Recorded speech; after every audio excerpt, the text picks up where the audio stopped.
Dan Horowitz represented Oksana Grigorieva in her custody and criminal battle with Mel Gibson.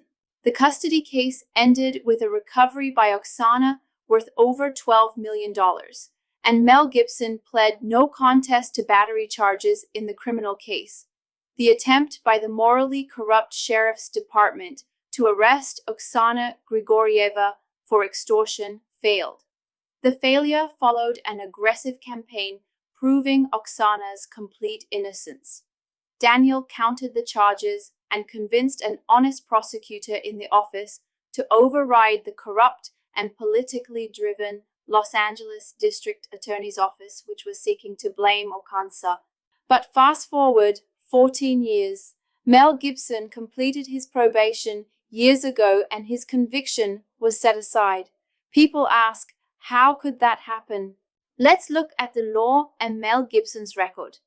California, like many states, has passed a clean slate law that allows a person to start fresh after successfully fulfilling the terms of their probation.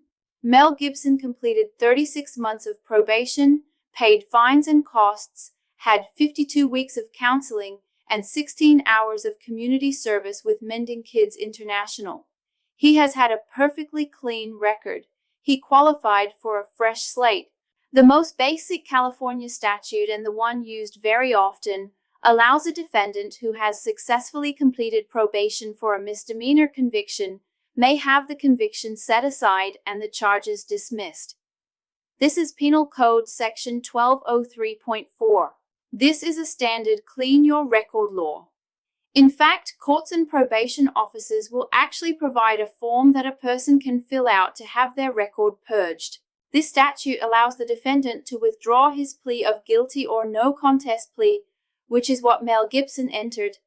The defendant then changes his plea to not guilty. It undoes the plea and the case is dismissed. However, it is important to note that this relief does not expunge the conviction in the sense of rendering it a legal nullity. The conviction remains a fact and can still have certain legal consequences, such as being used in subsequent prosecutions or affecting applications for public office or licenses. People also ask whether President Trump can pardon Mel Gibson. He cannot because the conviction was not a federal conviction. Governor Newsom could pardon him, and that would wipe the slate completely clean. Meanwhile, Oksana Grigorieva has continued releasing her songs, including her tribute to her love for her wonderful daughter Lucy, titled Lemonade. Daniel Horowitz represented Oksana Grigorieva when many attorneys were afraid to take on the LA County Sheriff and Los Angeles District Attorney's Office. He is a State of California Board of Legal Specialization certified criminal defense specialist. Call Daniel if you need legal assistance. His number is 925-283-1863. Thank you for watching our video.